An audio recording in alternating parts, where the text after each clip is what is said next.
Christmas had always been my mother's favorite stage.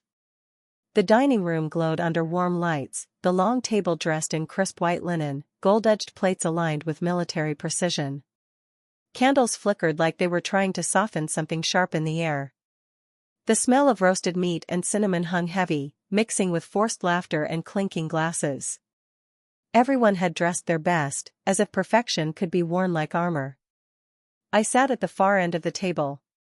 I always did. From that distance, I could watch my family the way one studies a painting, close enough to see the details, far enough to never be part of it. My cousins laughed too loudly. My aunts compared achievements. Phones lay casually beside plates, ready to capture smiles, memories, proof that we were a happy family.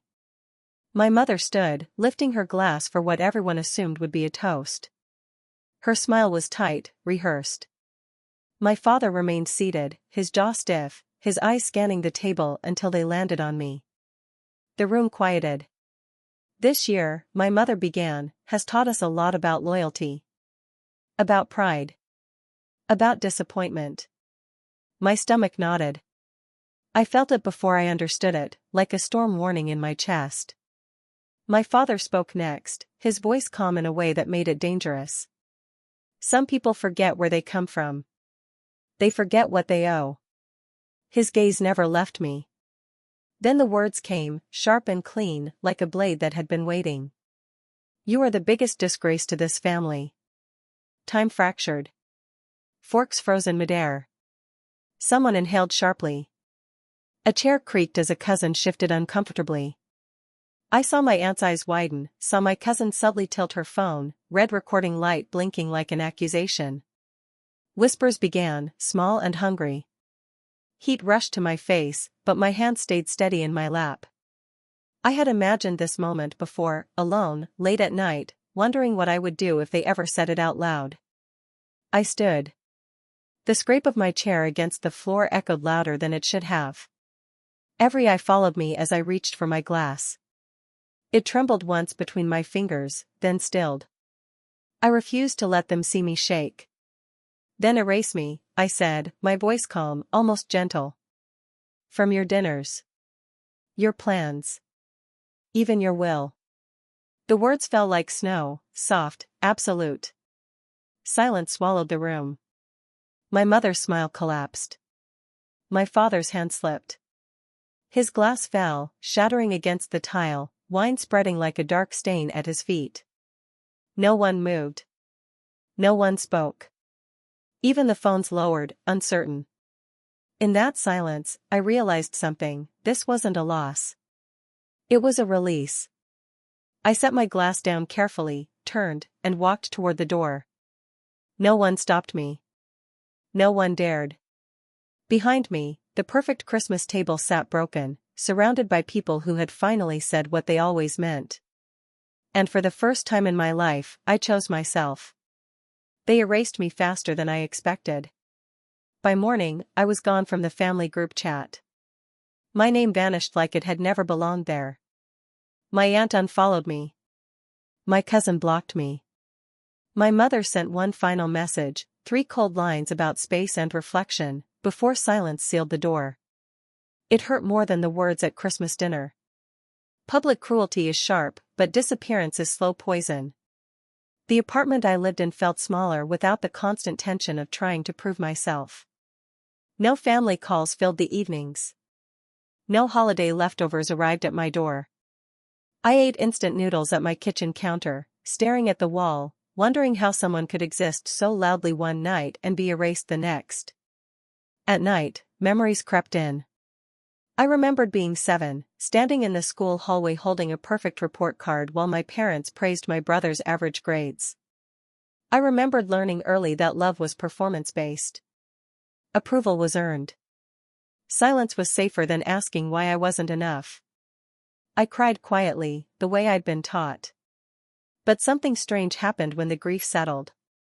The noise stopped. No criticism. No comparisons. No disappointed sighs. Just my own breathing in the dark. I realized how much of my life had been shaped by the fear of becoming exactly what they called me. A disgrace. A mistake. Someone who failed to fit the image they wanted to display at dinner parties. I took a second job. Not because I had to, but because I wanted to prove something to myself. Mornings were early. Nights were long. My body ached, but my mind felt clearer.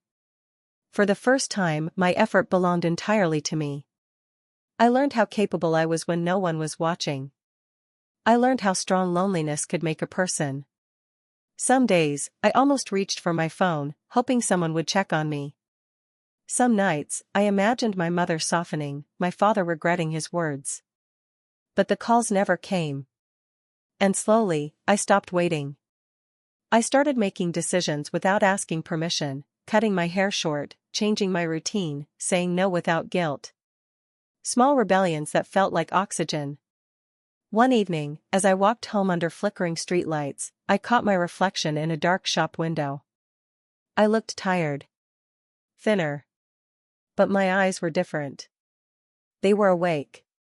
They didn't carry the constant question of whether I was loved. They carried certainty, quiet, fragile, growing. Being erased hadn't destroyed me. It had stripped me down to something honest. And for the first time, I understood the truth they never expected me to learn. When you stop begging for a place at the table, you finally build one of your own.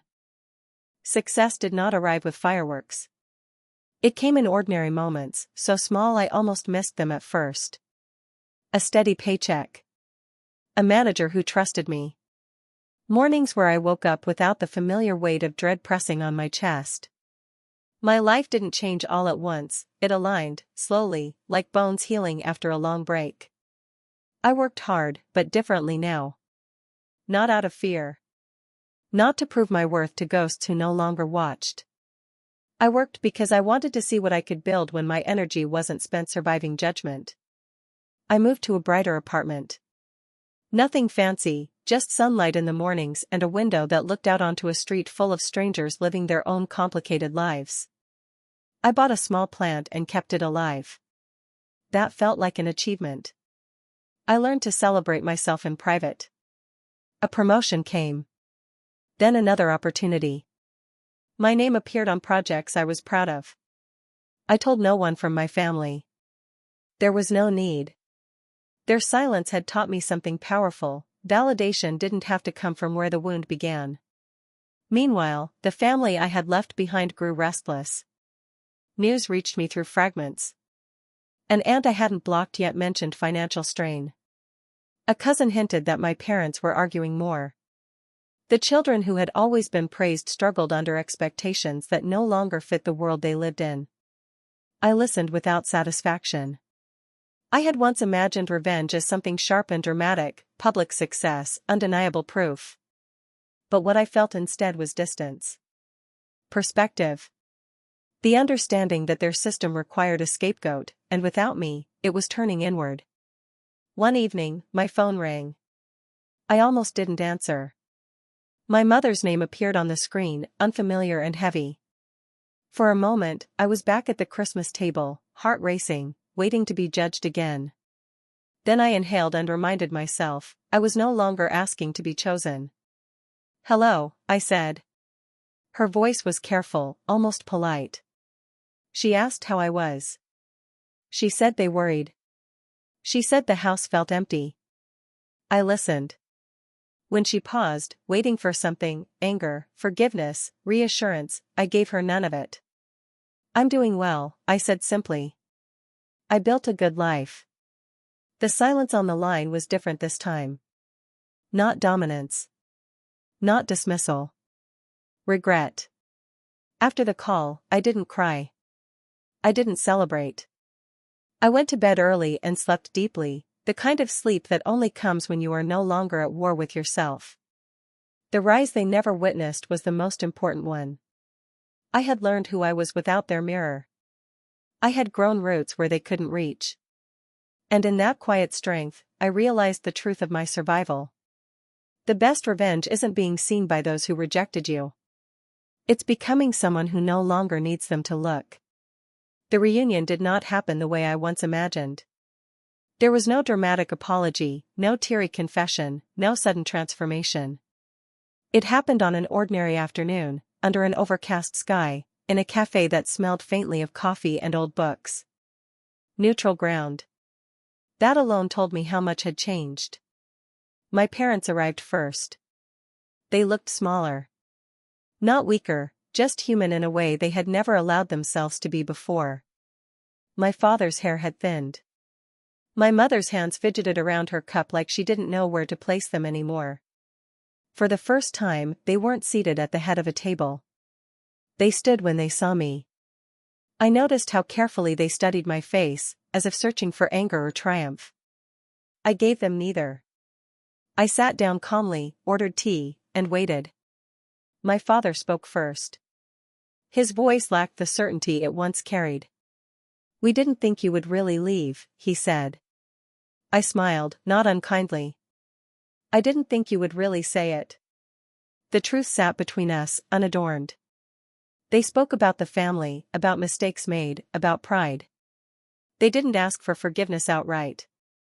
They didn't know how. What they wanted, I realized, wasn't absolution, it was access. A return to the version of me who absorbed pain so others could feel comfortable. That version no longer existed. "I don't hate you," I said gently. "But I won't shrink to fit into a place that broke me." My mother's eyes filled, but she nodded. Perhaps for the first time, she understood that love without respect was just control wearing a softer name. When the bill came, I paid my share and stood. There was no dramatic ending. No slammed doors. Just boundaries placed carefully, like stones marking land that could no longer be crossed. I walked out lighter than I had walked in. Later that evening, I sat alone in my apartment, the city humming softly outside my window. I thought about the girl at the Christmas table, the one holding a glass with steady hands while her world tried to collapse her. She had survived something important. The sweet revenge wasn't watching them regret their words. It wasn't being written back into their plans. It wasn't inheriting anything they could give. It was peace. It was choosing dignity over approval. Silence over argument. Growth over resentment. I erased myself from their expectations, and in doing so, wrote myself into a life that felt honest, whole, and mine. Some stories end with reconciliation. Mine ended with freedom. And that was enough.